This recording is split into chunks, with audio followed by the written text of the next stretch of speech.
और किस आधार पर जो आदमी इस व्यवस्था में इन्वॉल्व है, क्या सिर्फ दरोगा सस्पेंड डिस्चार्ज और जेल जाने से हो जाएगा कि आपके मंत्री भी इस्तीफा देंगे या मंत्री पर भी केस होना चाहिए? चलिए, मैं मानता हूं कि मुख्यमंत्री जी इसके कस्टोडियन हैं, लेकिन एक विभाग की जिम्मेदारी नहीं है। लेकिन ऐसा नहीं है कि मुख्यमंत्री जी इससे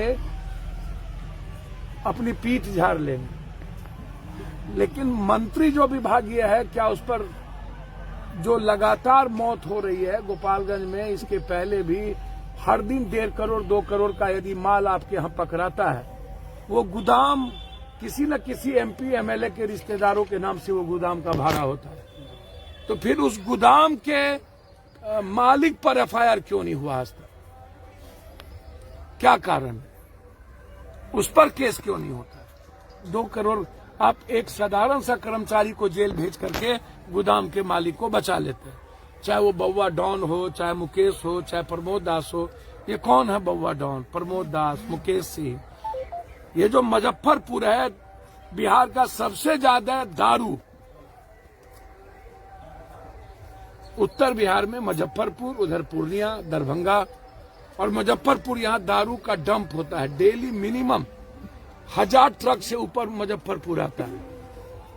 अब बउआ डॉन के घर में 32 एसी लगा हुआ हो, यदि हमसे पूछे तो मैं शूट एंड साइड बउआ डॉन जैसे आदमी को, जो आदमी पूरे सोसाइटी के लिए जहर हो, उसको जेल में भी जिंदा रहने का राइट नहीं। आप कहिएगा लॉ, तो law maker and law breaker, क्या ये लॉ इजाजत देता है किसी 5 आदमी के परिवार को दारू बना करके जहर? गोपालगंज में भी मरा, यहां मर गए, तो ये 302 का मुकदमा लगेगा ना, उसमें एसपी भी इन्वॉल्व होंगे ना, डीएसपी भी इन्वॉल्व होंगे ना, मंत्री भी इन्वॉल्व होंगे ना। सिर्फ छोटी मछली को आप सस्पेंड करके आप क्या दिखाना चाहते हैं? ये पैसा दरोगा तक ही रहता है। बिहार की सबसे ज्यादा रेवेन्यू, कॉमन आदमी की रेवेन्यू हम बाहर दे रहे हैं। दारू लाते बाहर से हैं, इसका पैसा बाहर जाता है, और जो रेस्ट पैसा है वो सरकार को या कॉमन आदमी को नहीं जाता है। वो पप्पू यादव जैसे चोर उचक्का, जो गांव घर का चोर उचक्का है, उसको पैसा जाता है।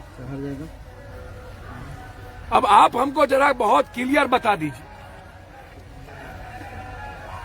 ये जो आप बिहार में हर गांव में स्कूल के बस्ता के द्वारा, आप स्कूल के बस्ते में 300 रुपया 400 रुपया में आप चुपचाप 2 बोतल भिजवा रहे हैं। हर गांव में जितना लफुआ चोर उचक्का है, 2 बोतल 4 बोतल बेच करके साइकिल से पल्सर खरीद लिया, स्कॉर्पियो खरीद लिया, फॉर्चूनर खरीद लिया, 3 महला बिल्डिंग बना लिया। क्या सरकार उसके घर की संपत्ति छीनेंगे? जो